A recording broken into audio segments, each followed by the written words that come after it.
Hello everyone, this is भावना। आप सभी का स्वागत है कॉलेज विद भावना में। तो कैसे हैं सभी अच्छे ही होंगे। पढ़ाई लिखाई सभी की अच्छी चल रही होगी।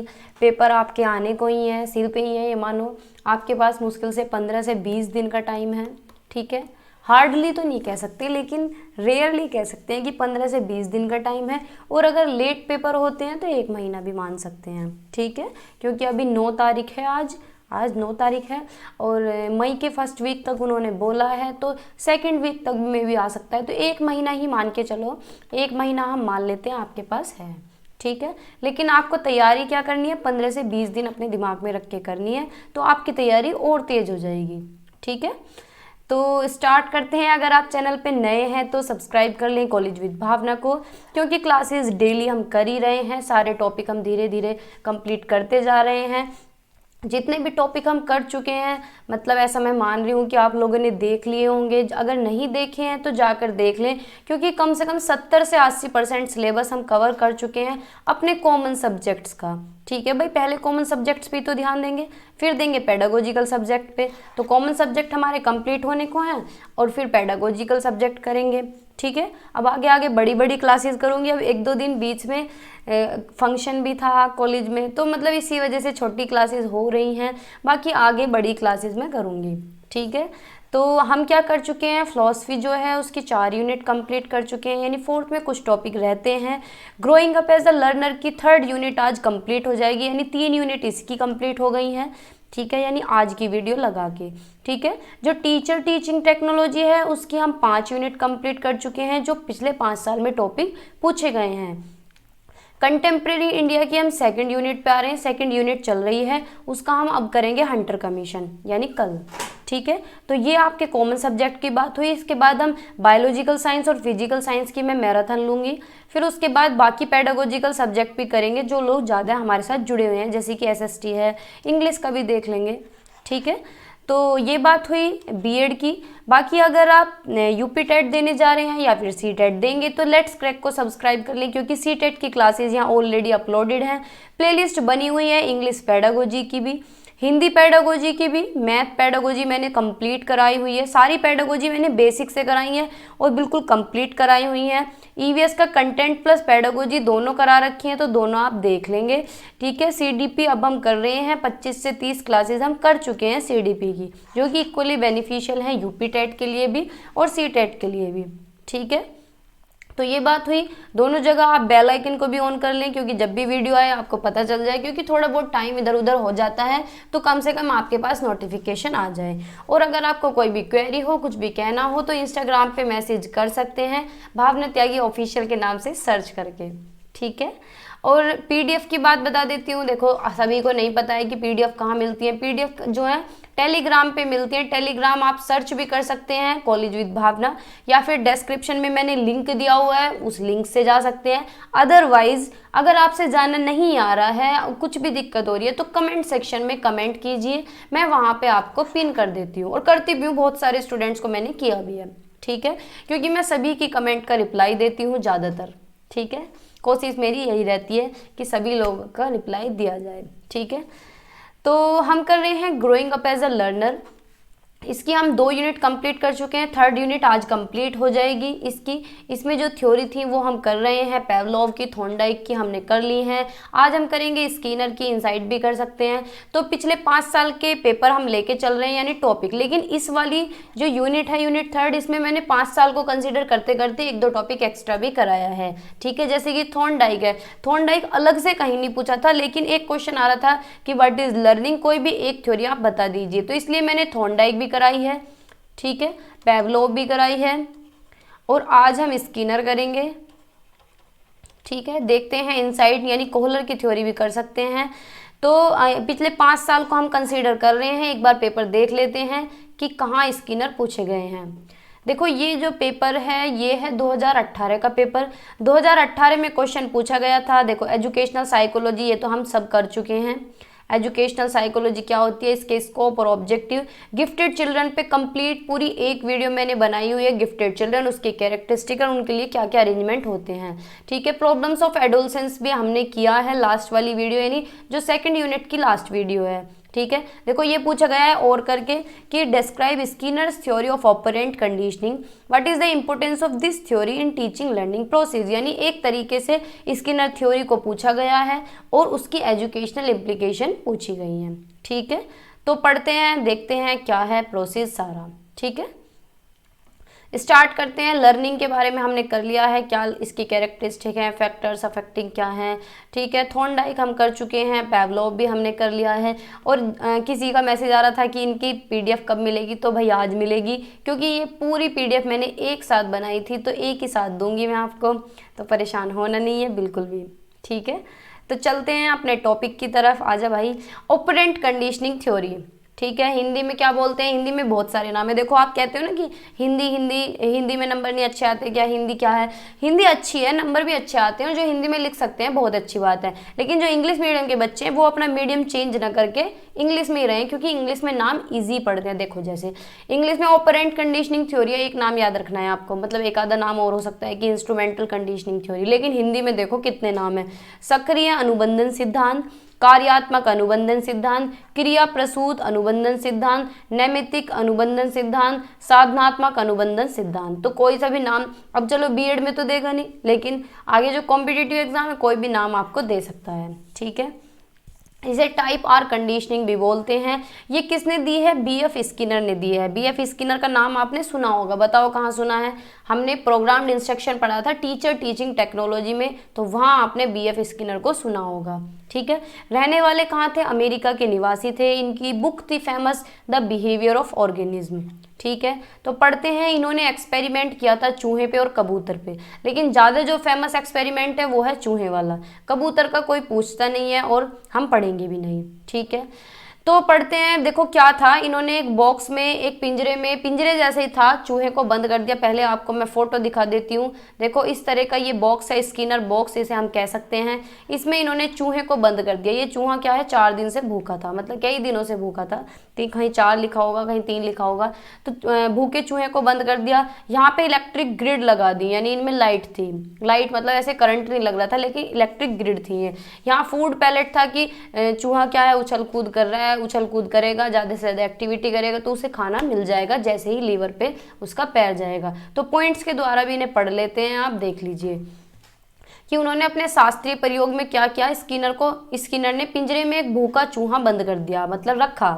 ठीक है, एक हत्ता था, हत्ता यानी हत्ता नहीं होता जैसे ये अंजन की हत्ती मारती है, मतलब लीवर मान सकते हैं इसे।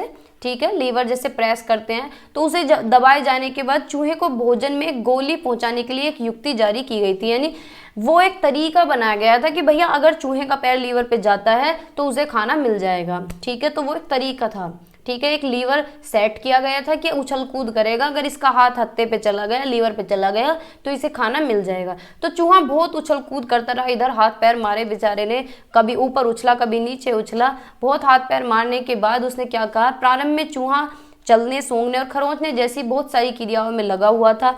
इनमें से किसी ने भी भोजन प्राप्त करने में उस बेचारे की मदद नहीं की, यानी उसे खाना नहीं मिला। लेकिन किसी समय क्या हुआ, चूहे का गलती से हाथ लीवर पे चला गया।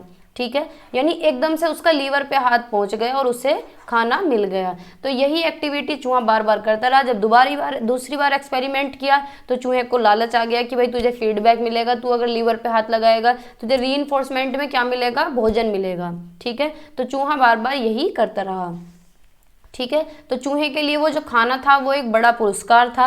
तो स्किनर ने बहुत सारे, मतलब ये फेमस एक्सपेरिमेंट किया, पीजन पे भी किया था और चूहे पे भी किया था। पीजन को इसी तरीके से, पीजन ने क्या किया था, एक रेड बॉल थी जिससे उसे खाना मिल रहा था, उसमें वो चोंच मार रहा था और उसे खाना मिल रहा था। तो वो बार बार चोंच उसमें मारता गया, खाना उसे मिलता गया। तो ये कबूतर का था, लेकिन चूहे का सबसे ज़्यादा फेमस है। ठीक है, तो आप फोटो के जरिए से भी देख सकते हैं किस तरीके का ये बनाया गया है। यही आपको हर जगह यही देखने के लिए मिलेगा। ठीक है, तो चलते हैं आगे। तो स्किनर ने अपने सिद्धांत की व्याख्या में 2 प्रकार के व्यवहारों की व्याख्या की है। 2 तरह के व्यवहार, यानी 2 तरीके से बिहेवियर होते हैं। देखो हमारे जो बिहेवियर हैं उन्हें हम 2 तरीके से कर सकते हैं। एक तो प्रसूत व्यवहार यानी एमिटेड बिहेवियर, एक अनुक्रिया व्यवहार यानी एलिसिटेड बिहेवियर। ठीक है। तो पढ़ते हैं, ऑपरेंट बिहेवियर भी इसे बोलते हैं या एमिटेड बिहेवियर भी बोल सकते हैं। इसमें क्या है, जो अनुक्रियाएं स्वेच्छा से होती हैं अर्थात बिना किसी उद्दीपन के, उसे प्रसूत व्यवहार कहा जाता है। जैसे कि बच्चे द्वारा एक खिलौने को छोड़कर दूसरा ले लेना, यानी अपनी मर्जी से काम करना कि भैया मुझे ये खिलौना चाहिए तो घर के लिया, ये टूट गया दूसरा ले आओ, या हम पढ़ाई लिखाई कर रहे हैं अपनी मर्जी से कर रहे हैं, घर को का कोई भी प्रेशर नहीं है, तो ये क्या है, एमिटेड बिहेवियर है, अपने अकॉर्डिंग कुछ भी काम करना या अपनी मर्जी से करवाना। ठीक है, तो ये क्या होता है, एमिटेड बिहेवियर। ठीक है, यानी प्रसूत व्यवहार। फिर है एलिसाइटेड बिहेवियर, यानी responses which are elicited by non stimuli are classified as respondent और एलिसिट बिहेवियर, यानी जो अंदर से आती है। जैसे कि आपका गर्म तवे पे हाथ लग जाए तो आप क्या है, एकदम से उछलेंगे। कोई कहता है आपसे उछलने के लिए, या रो भी तो सकते हैं, कोई रोता थोड़ी एकदम से करते हैं आई ऐसे करते हैं ना। तो जैसे रोशनी के आने पर आंखों में आंखों को झपकना, जैसे कि अंधेरे कमरे में आप बैठे हैं और लाइट जल जाए तो आंखों को कैसे झपकाएंगे, इस तरीके से है ना, ब्लिंकिंग करेंगे आईज को। और या फिर आलपिन आपको एकदम से कोई चुभा दे आपके शरीर में तो आप क्या है, कुछ ना कुछ रिएक्शन देंगे। या फिर बहुत अच्छा एग्जाम्पल देती हूँ, आपका फोन है, फोन हाथ से छूट जाए और आपका एप्पल का फोन हो, ठीक है, तो आप कैसा करेंगे, एलिसिटेड बिहेवियर करेंगे, यानी अंदर से आएगा भैया जान ही निकल गई। ठीक है, तो ये क्या है, एलिसिटेड बिहेवियर यानी अनुक्रिया व्यवहार। ठीक है, जो अंदर से ही आते हैं, रिएक्शन देते हैं हम, कुछ भी गर्म पानी में हाथ हमारा चला जाए तो एकदम से हटाएंगे, या फिर कुछ भी ऐसा हो सकता है। ठीक है, एलिसिटेड बिहेवियर हम उससे बोलेंगे। तो एक्सपेरिमेंट किया था इन्होंने चूहे और कबूतर पर। कब किया था, चूहे पे जो किया था वो 1938 में किया था, कबूतर पे किया था 1943 में। लेकिन चलता क्या है, चूहे वाला ही चलता है, कबूतर का कहीं भी नहीं चलता है। ठीक है, तो स्किनर ने कहा था कि क्रिया करते रहना चाहिए, यानी एक्टिविटीज करते रहने चाहिए और बच्चे को फीडबैक देते रहना चाहिए। अगर टाइम पे हम बच्चे को फीडबैक ना दें तो उसके अंदर वो क्रिएटिविटी, वो तीव्रता नहीं आएगी। और टाइम टू टाइम अगर फीडबैक देते रहते हैं बच्चे को तो वो क्या है, और कोशिश करता है आगे बढ़ने की। ठीक है, तो देख लेते हैं इनके वॉलेंट्री बिहेवियर, यानी रिवार्ड क्या करता है, हम अगर बच्चे को रिवार्ड देते हैं तो उसका बिहेवियर बढ़ जाता है, और अगर हम बच्चे को पनिशमेंट देते हैं तो उसका व्यवहार क्या है, घट जाता है, उसका बिहेवियर कम हो जाता है। ठीक है, तो चलते हैं आगे। तो व्हाट इज रीइंफोर्समेंट देखते हैं, पुनर्बलन होता क्या है, जो मैं बार बार कह रही हूँ, रीइंफोर्समेंट। तो रीइंफोर्समेंट होता है किसी काम को बढ़ने की संभावना। जैसे कि आप लोग कुछ भी काम कर रहे हैं या आप लोग बहुत अच्छे नंबर लेके आए और आपके घर के या कोई भी आपको कह रहा है कि वाह बेटा तुमने तो बहुत अच्छा किया है, शाबाश, ऐसे ही करते रहो, और भी दो चार बात कहें, तो वो क्या है, जो आपके घर के आपको दे रहे हैं शाबाशी, वो क्या है, रीइंफोर्समेंट, वो है पुनर्बलन, यानी आपके अंदर बल आ जाता है। ठीक है, आप और भी अच्छा करने की कोशिश करते हैं। तो ये क्या है, बार बार दोहराने की संभावना का बढ़ना, यानी कोई भी क्रिया है आप उसे और करने की कोशिश करेंगे कि अब की बार मैं 4 घंटे पढ़ा था, अगली बार मैं 6 घंटे पढ़ूंगा या 10 घंटे पढ़ूंगा या और भी मेहनत करूंगा या फिर अपना तरीका और अच्छा कर लूंगा। तो ये क्या है, संभावना बढ़ती है इसमें। ठीक है, तो ये क्या होता है, रीइंफोर्समेंट यानी पुनर्बलन, जब आपके अंदर बल आ जाए। ठीक है, ये मजाक कर रही हूँ वैसे, लेकिन आप अटैच कर सकते हैं इससे अपने माइंड में।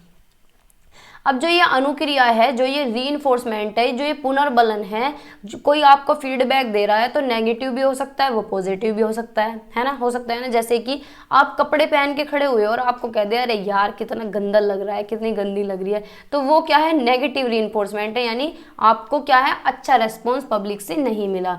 और आपने कपड़े पहने और आपको क्या है, पॉजिटिव रेस्पॉन्स मिला चारों तरफ से, तो वो क्या होगा, पॉजिटिव रीइंफोर्समेंट होगा। आप अगली बार भी सोचेंगे कि इसी तरह के कपड़े पहनूंगी या पहनूंगा, मतलब एक एग्जाम्पल दे रही हूँ मैं। ठीक है, अब बुकिश लैंग्वेज के द्वारा भी पढ़ सकते हैं। पॉजिटिव रीइंफोर्समेंट यानी धनात्मक पुनर्बलन। आवाज़ अगर कम आ रही हो तो थोड़ी सी बढ़ा लेना, कुछ तो पहले ही खराब था, कुछ और भी खराब हो गया है गला, हो जाएगा 1-2 दिन में ठीक। ठीक है, तो यह वे उत्तेजक हैं जो परिस्थिति से जुड़ने पर सक्रिय अनुक्रिया की संभावना को बढ़ा देते हैं, यानी there are stimuli that increase the probability of an active response when associated with the situation. जैसे कि आपको भूख लग रही है और आपको कोई खाना दे दे तो वो क्या है, पॉजिटिव रीइंफोर्समेंट का काम करेगा। प्यास लग रही हो, पानी दे दे, तो इसी तरीके से धन दौलत है, पैसा मिल रहा है तो आपको क्या है, फीडबैक मिल रहा है, पॉजिटिव रीइंफोर्समेंट मिल रहा है। अब जैसे कि जॉब करने आप कहीं भी जा रहे हैं तो आपको 10,000 20,000 सैलरी मिल रही है, ठीक है, और आप कहीं और जॉब करने जा रहे हैं और आपको 40,000 मिल जाए तो वो क्या है, आपको पॉजिटिव रीइंफोर्समेंट मिल रहा है। और 1 साल में वो सैलरी बढ़ के 50K हो जाए तो आपको क्या है, पॉजिटिव रीइंफोर्समेंट मिलेगा धन दौलत से। ठीक है, यानी सकारात्मक या धनात्मक पुनर्बलन मिलेगा, बल आ जाएगा। मान सम्मान, आपको रेस्पेक्ट मिल रही है तो वो क्या है, पॉजिटिव फीडबैक मिल रहा है। ठीक है, कहते नहीं है, जैसे चलो यूट्यूब की मान लेते हैं, जैसे कि मैं पढ़ा रही हूँ, तो अगर गलत कमेंट आए तो वो क्या होगा, नेगेटिव फीडबैक होगा। लेकिन आप लोग इतनी प्यारी प्यारी कमेंट करते हैं तो वो क्या है, पॉजिटिव फीडबैक है। मुझे क्या है, मोटिवेशन मिलता है, मेरा मन करता है कि मैं संडे में भी गैप ना लूँ, मैं रोज की रोज वीडियो अपलोड करूँ, रोज की रोज पढ़ूँ और आपको पढ़ाऊँ। ठीक है, तो ये क्या है, पॉजिटिव फीडबैक है, पॉजिटिव रीइंफोर्समेंट है जो आप लोग मुझे देते हैं। ठीक है, कुछ लोग क्या है, बिना कहे शेयर कर देंगे, तो ये पॉजिटिव रीइंफोर्समेंट है। किसी का मैसेज आ रहा था कि मैं तो डेली शेयर करता हूँ आपकी वीडियो, तो कितना अच्छा लगता है देख के, वाओ यार कितने लोग जुड़े हुए हैं। ठीक है, तो ये क्या है, पॉजिटिव रीइंफोर्समेंट है। ठीक है, प्रशंसा एंड सामाजिक मान्यता आदि इसके अंदर आ जाते हैं, यानी कोई भी पॉजिटिव बिहेवियर, पॉजिटिव फीडबैक इसके अंदर आ सकता है।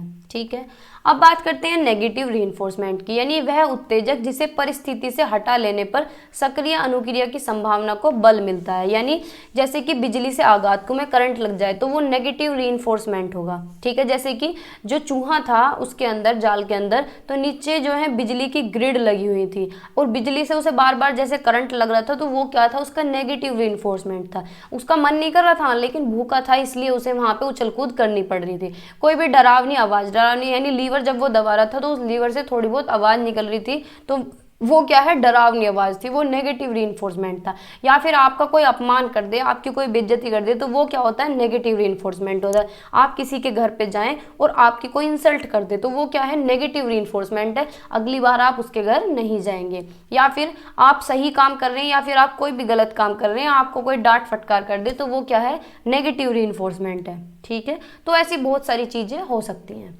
ठीक है, तो ये क्या हुआ, नेगेटिव रीइंफोर्समेंट यानी ऋणात्मक पुनर्बलन। ठीक है, अब जो ये पुनर्बलन है इसको 4 प्रकार से आयोजित किया गया है, 4 प्रकार से देख सकते हैं इसे। फर्स्ट क्या है, फिक्स्ड रेशियो शेड्यूल, यानी निश्चित अनुपात अनुसूची। यह अनुसूची में यह निश्चित करके पुनर्बलन दिया जाता है कि कितनी बार सही अनुक्रिया करने पर पुनर्बलन दिया जाए। यानी एक फिक्स्ड रेशियो बना दिया गया है कि भैया अगर तुम ये 10 क्वेश्चन ठीक करते हो तो तुम्हें 5 नंबर मिलेंगे, यानी फिक्स्ड है बिल्कुल। ये फिक्स्ड रेशियो बना दिया गया है। तो क्या है कि 4 बार सही उत्तर देने पर केवल 1 बार पुनर्बलन दिया जाए, यानी तुम अगर 4 क्वेश्चन ठीक कर रहे हो तो तुम्हें क्या है, 1 नंबर मिल रहा है। ठीक है, यानी आधे आधे नंबर के क्वेश्चन है भाई। ठीक है, तो ये क्या है, फिक्स कर दिया गया है। जैसे कि हम कोई भी सीटेट का एग्जाम देने जा रहे हैं तो हमें पता है कि इसके अंदर नेगेटिव मार्किंग नहीं है, फिक्स्ड, बिल्कुल फिक्स्ड रेशियो है। फिक्स्ड रेशियो कैसे है कि भाई हमें पता है 90 पे पास होंगे। अगर आपके 91 है तो भी आप पास है, 95 है तो भी आप पास हैं, और आपके अगर 89 है तो आप फेल हैं। ठीक है, तो ये क्या है, फिक्स्ड रेशियो बना दिया गया है। ठीक है, आगे चलते हैं। फिर सेकंड क्या है, फिक्स्ड इंटरवल शेड्यूल, यानी निश्चित अंतराल अनुसूची।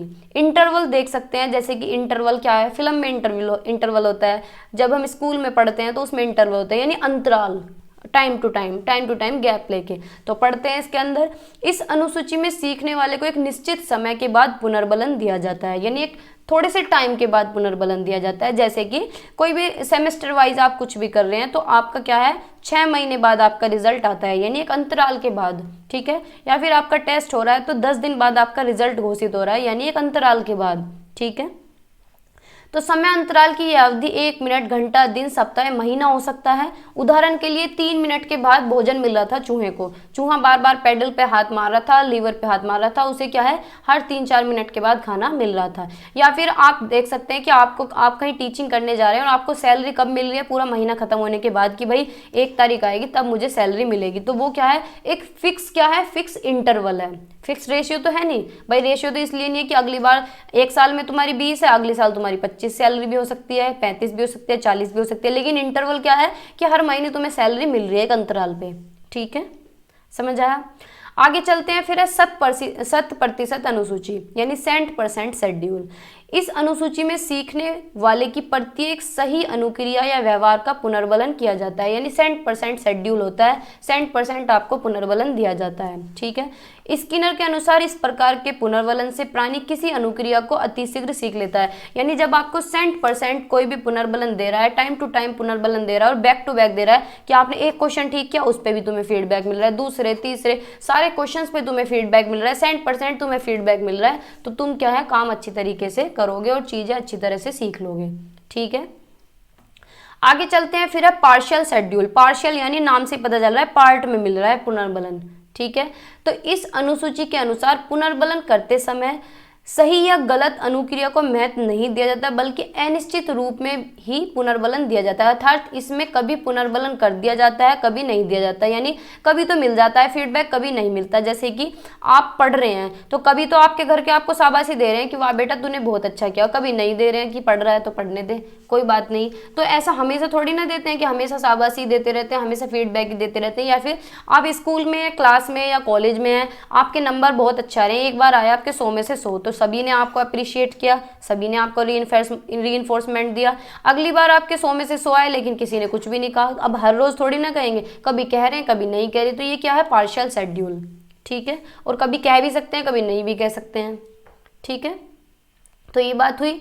अब इसकी एजुकेशनल इम्प्लीकेशन पढ़ लेते हैं, यानी एजुकेशन में हमें किस तरीके से यूज़ कर सकते हैं। ये किस पे बेस्ड है, लॉ ऑफ इफेक्ट पे बेस्ड है, यानी इफेक्ट क्या है, पॉजिटिव भी हो सकता है, नेगेटिव भी हो सकता है। जैसे कि परिणाम आपका नकारात्मक भी हो सकता है और सकारात्मक भी हो सकता है। इसलिए क्या कहते हैं कि भाई जैसे कि आपने पास किया या फिर टॉप किया या फिर अच्छे नंबर आए, साथ के साथ फीडबैक अगर दे दें तो आप और अच्छा करने की कोशिश करेंगे। और अगर आपको उसी टाइम फीडबैक ना मिले और आपको कोई 2 साल बाद कहने लगे कि वाह तूने तो उस टाइम बहुत अच्छा किया था, तो उस रीइंफोर्समेंट का कुछ फायदा है नहीं, है ना भाई। 2 साल बाद तो आपका जो अंदर का जोश था पढ़ने का वो तो खत्म हो चुका होगा, है ना। तो 2 साल बाद तो कोई फायदा है नहीं। तो साथ के साथ इमीडिएटली क्या है, फीडबैक दे देना चाहिए, ठीक है। इसमें क्या है, the desired behaviour change can be brought about by this principle, यानी किसी भी बच्चे का या किसी भी इंसान का क्या है, बिहेवियर चेंज हो सकता है इस सिद्धांत के द्वारा। क्योंकि टाइम टू टाइम उसे फीडबैक मिलेगा तो वो क्या है, कोशिश करेगा, उसका बिहेवियर चेंज होगा, कुछ नया इंप्रूवमेंट होगा उसके अंदर। ये जो प्रिंसिपल है ये किस पे बेस्ड है, प्रोग्राम्ड इंस्ट्रक्शन पे बेस्ड है, जो कि BF स्किनर ने दिया था, हमने पढ़ा था टीचर टीचिंग टेक्नोलॉजी में, ठीक है। इस सिद्धांत पे अभ्यास और पुनरावृत्ति पर बल देते हैं। अतः शिक्षक को चाहिए कि इन दोनों नियमों को व्यवहार में लाकर शिक्षण अधिगम प्रभावी को, शिक्षण अधिगम प्रणाली को क्या है, अच्छा बनाए, इफेक्टिव बनाए, टीचिंग को, ठीक है। यानी बच्चे से क्या है, ज़्यादा से ज़्यादा प्रैक्टिस करवाएं, अभ्यास करवाएं और ज़्यादा से ज़्यादा उसे फीडबैक दें, ठीक है। और रिपीटेशन रटवाएं चीज़ों को, ये वाला नियम ये कहता है। लेकिन जितने भी NCF हैं, NEP हैं, ये कोई नहीं मानता ये सारे बिहेवियरिज्म को। जितनी भी थ्योरी हमने लर्निंग थ्योरीज में पढ़ी है ना, ये आपको ध्यान में रखनी, ये सारे क्या है, व्यवहारवादी हैं, बिहेवियरिज्म है। ये सारे बात करते हैं रटने पे, दंड पे, परिणाम पे, रट्टाफिकेशन पे, प्रैक्टिस पे, ठीक है। तो ये सारे क्या है, बिहेवियरिज्म। अगर CTET के पॉइंट ऑफ व्यू से देखे जाएँ तो ये सारे बेकार हैं, ठीक है, क्योंकि ये क्या है, रटने पे लगाते हैं बच्चे को। फिर नेक्स्ट जो थ्योरी है वो है इनसाइट थ्योरी या फिर गेस्टाल्ट थ्योरी भी इसे कह सकते हैं। क्योंकि ये जो भी गेस्टाल्ट थे, जितने भी गेस्टाल्टिज्म थे, उन्होंने मिलके ये दिए है। नाम इसमें देखा जाता है कोहलर का ही सबसे आगे, लेकिन गेस्टाल्टिज्म 3 थे, वर्दीमर ये नाम है, ठीक है, कोहलर और कोफ का। अब सोच रहे होंगे जिन्होंने पहली बार पढ़ा है कि कितने बकवास नाम हैं, भाई हम क्या कर सकते हैं, ऐसे ही नाम है। तो ये series of experiment were conducted, यानी जो ये एक्सपेरिमेंट कंडक्ट किया था। देखो बता दूं पहले, जो ये गेस्टाल्टिज्म है या फिर गेस्टाल्ट थ्योरी है या इनसाइट थ्योरी भी आपको कहीं भी लिखा मिल सकता है, तो ये क्या है, चिंपैंजी के ऊपर किया गया था, वन मानुस के ऊपर किया गया था। वैसे तो हम एक चिंपैंजी के ऊपर पढ़ते हैं, लेकिन बुक्स में किसी में 9 चिंपैंजी दिए गए हैं, किसी में ज़्यादा भी दिए गए हैं, लेकिन जो एक्सपेरिमेंट था वो एक चिंपैंजी का हम पढ़ते हैं, ठीक है। तो जो ये एक्सपेरिमेंट कंडक्ट किया गया था 1913 से 1917 के बीच में किया गया था, कहाँ पे, आइसलैंड बाय वोल्फगैंग कोहलर। इन्होंने किस पे एक्सपेरिमेंट किया था, एक हंगरी चिंपैंजी पे, यानी एक भूखा चिंपैंजी था, उस पे इन्होंने ये एक्सपेरिमेंट किया था, ठीक है। जो ये इनकी एक बुक पब्लिश की गई थी, मेंटेलिटी ऑफ एप्स, इसके अंदर सारी चीज़ें हैं, कौन पढ़ेगा इतनी बुक, ठीक है। तो ये 1925 में ये बुक पब्लिश की गई थी। तो एक्सपेरिमेंट आप फोटो के उससे देख सकते हैं, आगे वैसे हम देख भी लेंगे कि भाई चिंपैंजी को एक कमरे में बंद कर दिया गया, ठीक है, और ऊपर केला लटका दी गई। जैसे कि आपने पुराने ज़माने में कहीं देखा होगा कि दूध लटका दिया करते थे या फिर दही वगैरह, घी वगैरह ऊपर लटका दिया करते थे, किसी किसी एक घर में आप भी लटकाते होंगे जो गांव के लोग हैं। तो इन्होंने क्या है, एक ऊपर केला लटका दी। तो चिंपैंजी उछल कूद करता रहा, इधर उधर हाथ पैर मारे, वो बहुत सोचा, फिर थक के बैठ गया। उसने सोचा कि ये केला कैसे तोड़ी जाए। फिर उसे एकदम से आइडिया आया कि यार ये डिब्बे पड़े हैं, तो ये डिब्बे लगा के भी तो तोड़ सकता है। तो वो डिब्बे इकट्ठे करने उसने शुरू कर दिए और सारे डिब्बे एक साथ लगाए और केला तोड़ के खा ली, ठीक है, पहला एक्सपेरिमेंट ये था इनका। दूसरा एक्सपेरिमेंट था कि चिंपैंजी को क्या है इस तरीके से बंद किया गया और केला बाहर लटका दी, और उसमें इस तरीके का भाई प्रावधान भी करते हैं, कुछ इन्हें काम भी देते हैं कि भाई जो ये इंसाइटफुल लर्निंग जो इनके दिमाग में आइडिया आ सके, जैसे कि किसी कमरे में बंद कर दें किसी बच्चे को, लेकिन वहाँ खाना किसी कोने में रख दें, अगर हम डांट रहे हैं या किसी को सजा दे रहे हैं। तो ऐसे ही जब चिंपैंजी को अंदर बंद किया गया तो 2 छड़ी उसके पास डाल दी कि इन छड़ियों को लेके ये केला उतार लेगा। ठीक है, तो चिंपैंजी ने क्या किया, छोटी छोटी छड़ी थी, सोचने लगा कि भाई अब मैं ये केला कैसे उतारूंगा। तो एक छड़ी ऐसी थी कि एक छड़ी से वो उतार नहीं सकता था, मतलब ये दिमाग पढ़ने की कोशिश कर रहे थे इनकी। तो क्या है, चिंपैंजी ने दोनों छड़ियों को एक साथ जोड़ा और केला बाहर से निकाल ली। ठीक है, तो ये इनका एक्सपेरिमेंट था चिंपैंजी के ऊपर। इस चिंपैंजी का नाम था सुल्तान। ठीक है, फिर आगे चलते हैं। इसी तरीके से देखो यहाँ सारे एक साथ दिखाए गए हैं कि पहले ये ऐसे उछल कूद कर रहा था, फिर इसने बॉक्स उठाया, बॉक्स लगाए, फिर ये 3 बॉक्स एक साथ लगा लिए, केला उतार ली, बॉक्स से केला उतारी, फिर छड़ी इसने सारी एक साथ जोड़ी और छड़ियों से केला निकाल ली। ठीक है, तो ये क्या थी, थ्योरी ऑफ इंसाइटफुल लर्निंग। तो इसमें कुछ लॉज भी दिए गए हैं, जैसे कि फर्स्ट लॉ है लॉ ऑफ सिमिलैरिटी, यानी समानता का नियम। तो जो ये नियम है ये सुझाव देता है कि समान शब्द, संख्याएं और वस्तुएं एक समूह में जुड़ती हैं और असमान लोगों की तुलना में आसानी से याद की जा सकती हैं। जैसे कि आप देखेंगे कि जो सिमिलर चीजें होती हैं, जो एक जैसी चीजें होती हैं, वो जल्दी याद हो जाती हैं, और अगर कंफ्यूजिंग चीज हो तो वो जल्दी से याद नहीं होती। ठीक है, जैसे कि आप सिमिलर नंबर देख रहे हैं तो आपको देखने में मतलब बच्चे, छोटे बच्चे के ऊपर एक्सपेरिमेंट है, तो छोटे बच्चे के हिसाब से हम देख रहे हैं, बड़े तो कुछ भी कर सकते हैं। तो बच्चे को क्या है, सिमिलर चीजें बहुत जल्दी याद हो जाती हैं। जैसे कि उसे 5 का टेबल बच्चे को याद हो गया तो उसे 10 का टेबल बहुत जल्दी याद हो जाएगा। लेकिन अगर बच्चे को 13 का टेबल हम याद करा रहे हैं तो वो जल्दी से नहीं कर सकता, क्योंकि वो थोड़ा सा डिसिमिलर हो जाता है। तो सिमिलर चीजें क्या है, जल्दी याद होती हैं। तो ये क्या है, लॉ ऑफ सिमिलैरिटी यानी समानता का नियम। ठीक है, फिर सेकंड है लॉ ऑफ प्रॉक्सिमिटी। इसे क्या बोलते हैं, निकटता का नियम, कि हमें क्या है, बच्चे को किस तरीके से पढ़ाना चाहिए, चीज़ों को एज अ होल पढ़ाना चाहिए। जैसे कि हम कोई भी चैप्टर क्लास में पढ़ाने जा रहे हैं तो हम क्या है, पहले चैप्टर की समरी दिखा दें कि भाई इस चैप्टर के अंदर हम आज ये चीज़ें पढ़ेंगे और ये चीज़ें इस तरीके से दिए गए हैं, ये इसकी समरी है, फिर उसे टुकड़ों में तोड़ के पढ़ा सकते हैं। तो ये क्या है, लॉ ऑफ प्रॉक्सिमिटी। ठीक है, जैसे कि मैंने क्लास स्टार्ट करी तो मैंने पहले बताया कि भाई ये थ्योरी 2018 में पूछी गई है और दूसरी वाली थ्योरी 2019 में 2022 में पूछी गई है, गेस्टाल्ट की थ्योरी। फिर हम इसके बारे में ये पढ़ेंगे, लर्निंग हमने पढ़ चुकी है। तो यानी पहले एक समरी दे दी, फिर उसके बाद टुकड़ों में मैं आपको पढ़ा रही हूँ। तो ये कौन सा लॉ फॉलो कर रहे हैं हम, लॉ ऑफ प्रॉक्सिमिटी यानी निकटता का नियम। ठीक है, आवाज अगर कम आ रही हो तो बढ़ा लेना भाई। Law of closure.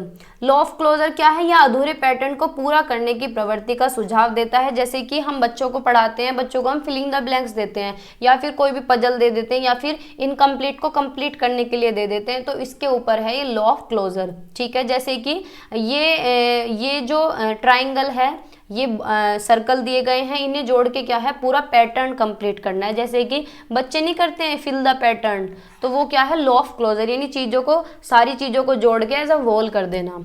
ठीक है, ये मतलब जो पूरी थ्योरी है ना, इनसाइट थ्योरी, एज अ वोल पे डिपेंड है, यानी पार्ट टू वोल, यानी पूरी चीज़ों को क्या है, हम एक तरीके से देखें। जैसे हम किसी इंसान को देख रहे हैं तो हम क्या है, पूरी तरीके से देखेंगे कि भाई ये लड़की तो बहुत सुंदर है। ठीक है, हम ये थोड़ी देखेंगे कि उसकी नाक ऐसी है, आँख ऐसी, उन चीज़ों पे हमारा बाद में ध्यान जाएगा। हम चीज़ों को कैसे देखते हैं, एज अ वोल देखते हैं। तो हमें बच्चे को कैसे पढ़ाना चाहिए, एज अ वोल पढ़ाना चाहिए, यानी सारी चीज़ों को पहले एक तरीके से उन्हें समरी बताएं, फिर टुकड़ों में तोड़ के बताएं। अब जैसे कि मैंने एग्जाम्पल दिया है, किसी लड़की को हम देखें कि भाई कितनी सुंदर लड़की है, फिर बाद में देखेंगे अच्छा इसकी तो आँख भी सुंदर है, इसकी तो नाक भी सुंदर है, अच्छा मुँह ऐसा बना हुआ, हाइट भी अच्छा, मतलब सारी चीजें हम बाद में देखेंगे, पहले कैसे देखेंगे, एज अ वोल। ठीक है, फिर आगे है लॉ ऑफ प्रेग्नेंज, यानी लॉ ऑफ प्रेग्नेंज क्या कहता है, यह नियम मानता है कि जब आपको अस्पष्ट या जटिल वस्तुओं को एक सेट के साथ प्रस्तुत किया जाता है तो आपका मस्तिष्क उन्हें यथासंभव सरल बना देता है। जैसे कि आप कोई भी हार्ड चीज पढ़ रहे हैं, आपको कुछ भी कठिन लग रहा है, कॉम्प्लेक्स चीजें लग रही हैं, या कोई भी चैप्टर, चलो बीएड का चैप्टर मान लेते हैं, कोई भी चैप्टर आपको हार्ड लग रहा है बहुत ज्यादा, लेकिन जब आप उस चैप्टर को पढ़ लेते हैं, आपके दिमाग में क्या है, आप उसे दिमाग से ईजी बना देते हैं कि यार इसमें तो ये बेवजह की चीजें लिख रही है, इसका कंक्लूजन ये निकलता है। आप अपने दिमाग से क्या है, कॉम्प्लेक्स चीजों को भी सरल बना देते हैं। ठीक है, तो ये बात हुई। जैसे कि कोई भी थ्योरी हो सकती है, कोई भी थ्योरी आपको हार्ड लगती है और आपने वो पढ़ी, अरे इस थ्योरी में तो कुछ था ही नहीं, मैं तो बेवजह ही लज रहा था, तो वो क्या है, कॉम्प्लेक्स जो चीज़ थी वो क्या है, इजी बन गई। तो ये क्या है, लॉ ऑफ प्रेग्नेंज। ठीक है। अब इसके एट्रीब्यूट्स देख सकते हैं, कैरेक्टरिस्टिक कह सकते हैं या फिर एट्रीब्यूट्स कह सकते हैं, यानी इसके गुण क्या हैं। इनसाइट अकर्स सडन, यानी अंतर्दृष्टि अचानक होती है। जैसे कि हम किसी भी समस्या में फंस जाएं तो हमें एकदम से तो आइडिया नहीं आता, लेकिन सॉरी हमें ऐसे तो आइडिया आता नहीं कि समस्या फंस गई, हमें इस रास्ते जाना है, सुलझ गई, लेकिन हमें क्या है, एकदम से आइडिया आएगा कि यार इस चीज़ को तो हम ऐसे भी कर सकते हैं। जैसे कि पेपर में आपको कोई क्वेश्चन नहीं आ रहा, ये वाला क्वेश्चन है, क्वेश्चन नंबर 10 नहीं आ रहा, आपने खूब कोशिश की, नहीं आया, फिर आपने पूरा पेपर कर लिया, पूरा पेपर आप करके बैठ गए और उस क्वेश्चन को देखा और आपके दिमाग में सडन सॉल्यूशन आया कि भाई ये तो ऐसे भी हो सकता है। तो ये क्या है, इनसाइट थ्योरी। इनसाइट थ्योरी इसी पे बेस्ड है। जैसे चिंपैंजी को क्या है, चिंपैंजी थक के बिल्कुल बैठ गया था, तो उसके दिमाग में क्या है, सडन सॉल्यूशन आया, एकदम से इनसाइट सॉल्यूशन आया कि भाई मैं ये डिब्बे लगा के मैं ये केला उतार सकता हूँ। तो ये क्या है, अचानक से कोई भी कंसेप्ट आपके दिमाग में आना और आपकी प्रॉब्लम सोल्व हो जाना। ठीक है। Involve I found it feelings eureka, यानी जब चिंपैंजी को केला मिल गई तो उसे कैसा फील हुआ, उसके मुंह से वर्ड निकला यूरेका। ठीक है। तो उसका एक्सप्रेशन था आहा मूवमेंट। जैसे कि हमें कोई भी चीज़ मिल जाए, कुछ भी खाने के लिए अच्छा मिल जाए, जैसे मोमोज वगैरह मिल जाए, तो हम क्या करेंगे, आहा मज़ा आ गया, स्वाद आ गया। तो क्या है, उसका एक्सप्रेशन क्या था, आहा मूवमेंट, केला मिल गई। ठीक है। इनसाइट एल्टर्स परसेप्शन, यानी अंतर्दृष्टि धारण को बदल देता है, यानी जब हमें सॉल्यूशन मिल जाता है तो हमारी धारणा क्या है, बदल जाती है। ठीक है। लेकिन जो इनसाइट लर्निंग है, यानी एकदम से हमें कोई भी अंतर्दृष्टि आ रही है, कोई भी हमें प्रॉब्लम्स का सॉल्यूशन आ रहा है, लेकिन वो कैसे आ रहा है, हमारे पास्ट एक्सपीरियंसेस से आ रहा है, यानी हमें इतना अनुभव हो गया है कि वो पीछे के अनुभव जुड़ के आगे तक जा रहे हैं, तभी हमें एकदम से सॉल्यूशन आ रहा है। अब जिसे कोई अनुभव ही ना हुआ हो, बिल्कुल जड़ बुद्धि हो कोई, उसे कैसे आ जाएगा इनसाइट लर्निंग एकदम से, है ना। तो चिंपैंजी ने क्या है, बहुत कोशिशें की हैं, उसका जो पास्ट एक्सपीरियंस था वो सारा जुड़ गया। जैसे कि उस पर दूसरा एक्सपेरिमेंट किया गया था, जब छड़ी पड़ी थी कमरे में, तो उसने देखा ये छोटी छड़ी है, लेकिन वो पहले एक जुगाड़ कर चुका था, तो उसके दिमाग में आई तो इन्हें भी जुगाड़ करके मैं केला निकाल सकता हूँ। ठीक है। अब इसे हम अपने लाइफ में कैसे वो कर सकते हैं कि भाई एज भी इसमें मैटर करती है, इंटेलिजेंस, लर्निंग सिचुएशन, ये सारी चीज़ें इसमें इन्फ्लुएंस करती हैं कि भाई किस एज का इंसान है, किस तरीके का सॉल्यूशन वो सुझा रहा है, या कितनी इंटेलिजेंस। अब जैसे कि बहुत ज़्यादा होशियार आदमी हो तो उसे तो बहुत ज़्यादा सडन सॉल्यूशन आएंगे, वो तो हर प्रॉब्लम को यूँ कर देगा, चुटकियों में एकदम से सडन सॉल्यूशन आएगा। जैसे कि कहते नहीं है, घर में किसी को बहुत तेज है, हर बात का इलाज इसके पास मिलेगा। तो इंटेलिजेंसी भी मैटर करती है कि अगर कोई तेज है दिमाग से तो उसे तो बहुत जल्दी से सडन सॉल्यूशन आ सकता है। ठीक है। लर्निंग सिचुएशन भी इसमें इन्फ्लुएंस करती है। अब इसकी एजुकेशनल इम्प्लीकेशन देख सकते हैं, यानी एजुकेशन में, यानी पढ़ाई में किस तरीके से यूज कर सकते हैं हम। It is primarily concerned with the nature of perception. According to it, an individual perceives the thing as a whole. देखो वही बात है कि इस थ्योरी के अकॉर्डिंग जो बच्चा है वो चीज़ों को एज अ वोल ग्रैब करता है, यानी पूरी समरी अगर आप बता देंगे तो ज़्यादा मजा आएगा। अब जैसे कि मैं आपको क्या बता रही हूँ, मैं आपको बुक पढ़ा रही हूँ, मैंने बुक से अगर थ्योरी उतारी होती तो बहुत बड़ी थ्योरी है भाई, 4 पेज में ख़त्म हो रही है, लेकिन मैंने क्या है, एज अ वोल बता दी, आपको चीज़ें समरी बता दी। अब आप उसे अगर बुक से भी पढ़ेंगे, पार्ट में डिवाइड करके पढ़ेंगे, तो आपको अच्छी तरीके से समझ आएगा। ठीक है। तो ये क्या है, एज अ वोल अगर चीज़ों को बता दें फिर उसके बाद पार्ट्स में पढ़ सकते हैं आप या पढ़ा सकते हैं। ठीक है। माता पिता व अध्यापकों को चाहिए कि बालक के व्यक्तित्व को पूर्ण रूप से देखें, यानी जैसे किसी का बच्चा है, सभी को अपने बच्चे में कमी दिखती है, ठीक है, या फिर कोई बच्चा कोई भी गलती कर दे, तो पेरेंट्स का ये दायित्व बनता है, पेरेंट्स की ये ड्यूटी बनती है कि बच्चे की एक गलती से उसे खराब ना समझे, उसका पूरा व्यक्तित्व देखें, उसके अंदर गुण भी तो हो सकते हैं, पूरा एज अ वोल देखें कि भाई हमारा बच्चा तो अच्छा है, इससे गलती हो गई है, इस तरीके से गलती हुई होगी, है ना, गलती से गलती हो गई, क्या कह रहे हैं, मिस्टेक हो गई। ठीक है। तो उसके बारे में कोई भी धारणा सुनिश्चित की जाए इससे पहले उसे पूरा वोल देख लें कि भाई इसके अंदर गुण भी तो हैं। ठीक है। तो उसके किसी एक कार्य से उस व्यक्ति का अनुमान लगा लेना मनोवैज्ञानिक तर्कसंगत नहीं होगा, यानी वो उसके साथ न्याय नहीं होगा, वो उसके साथ क्या होगा, अन्याय होगा। बच्चे के साथ। अगर बच्चा एक गलती कर देता है और उसी गलती के बेस पे तुम उसे मान लो कि ये तो निकम्मा है, ये बेकार है, या फिर अगर एक एग्जांपल देती हूँ, जैसे कि आप लोग पढ़ रहे हैं, कोई भी हो सकता है, ठीक है, आप तैयारी कर रहे हैं और आपका कहीं भी सिलेक्शन नहीं हुआ और घरकों की नज़रों में आप आ गए कि भाई इससे तो कुछ आता नहीं है, इसका सिलेक्शन नहीं हुआ, तो ये क्या है, ये गलत बात है। इस एक चीज़ के ऊपर किसी का ऐसा विश्वास नहीं बनाना चाहिए कि ये बच्चा तो बेकार है। एक बात को दिमाग में रख के, भाई अगर गवर्नमेंट में नंबर नहीं आया तो वो कहीं और के लिए बना है, उसके अंदर कोई और काबिलियत होगी, वो कुछ और करेगा, ठीक है। तो एक चीज़ के ऊपर धारणा नहीं बनानी चाहिए, एज अ होल चीज़ों को देखना चाहिए, ठीक है, कि भाई ये क्या है, इंसान कमाऊ है, कमा सकता है, कुछ और भी कर सकता है, जब यहाँ तक आया तो आगे भी जाएगा, ठीक है। पाठ्यक्रम के निर्माण में सूझबूझ या अंतर्दृष्टि प्रक्रिया को ध्यान में रखकर ही पाठ्यक्रम विभिन्न अंगों को एकीकृत किया जाता है। यानी जो ये बुक बनाई जाती है, ये कैसे बनाई जाती है, अब जो एनसीईआरटी बनी है, पूरा चैप्टर अगर किसी ने बनाया तो बहुत सोच समझ के बनाया है। अगर हम पूरा चैप्टर बच्चे को पढ़ाएंगे तो पहले चैप्टर के अंदर बताएंगे कि इस चैप्टर के अंदर ये है, फिर एक टॉपिक आज पढ़ा दिया, एक टॉपिक कल पढ़ा दिया, एक टॉपिक परसों पढ़ा दिया, तो इस तरीके से हम पढ़ाएंगे चीज़ों को पार्ट में करके, ठीक है। जैसे कि किसी की कमेंट आ रही थी कि 2 थ्योरी एक साथ करा दो, अगर मैं 4 थ्योरी आपको एक साथ करा देती है, चारों आपके दिमाग में मिक्स हो जाती है कि भाई कौन सी पैवलोव की है, कौन सी थॉर्नडाइक की है, कौन सी कॉलर की है, कौन सी स्किनर की है, तो इसलिए मैं एक एक थ्योरी करा रही थी, वरना करा देती मैं तो, ठीक है। तो आज मैंने 2 थ्योरी आपको करा दी है। इस सिद्धांत के अनुसार सीखने के अंतर्गत विद्यार्थियों की विभिन्न मानसिक शक्तियों का विकास किया जा सकता है। जैसे कि कोई भी बच्चा हो, उसके अंदर हम तर्क शक्ति को विकास कर सकते हैं, विचार शक्ति का विकास कर सकते हैं, उसकी कल्पना शक्ति का विकास करते हैं, यानी इमेजिनेशन डेवलप कर सकते हैं, उसकी डाइवर्जेंट थिंकिंग को हम डेवलप कर सकते हैं, ठीक है।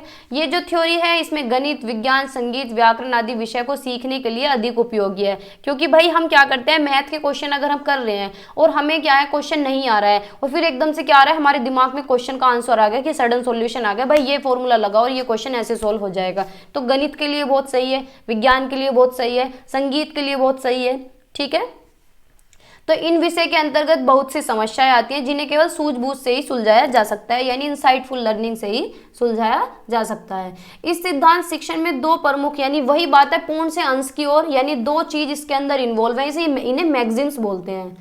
इन्हें क्या बोलते हैं, मैक्सिम्स बोलते हैं। पूर्ण से अंश की ओर यानी वोल टू पार्ट, हमें कैसे जाना है, वोल टू पार्ट जाना है, सामान्य से कठिन की ओर जाना है, यानी बच्चे को पहले क्या है, जनरल चीज़ें यानी सिंपल चीज़ें पढ़ानी है, फिर उसके बाद क्या है, स्पेसिफिक चीज़ें पढ़ानी है, यानी सिंपल टू कॉम्प्लेक्स जाना है, कि सरल चीज़ें पहले, उसके बाद कॉम्प्लेक्स चीज़ें, ये हम मैक्सिम्स बोलते हैं, ठीक है।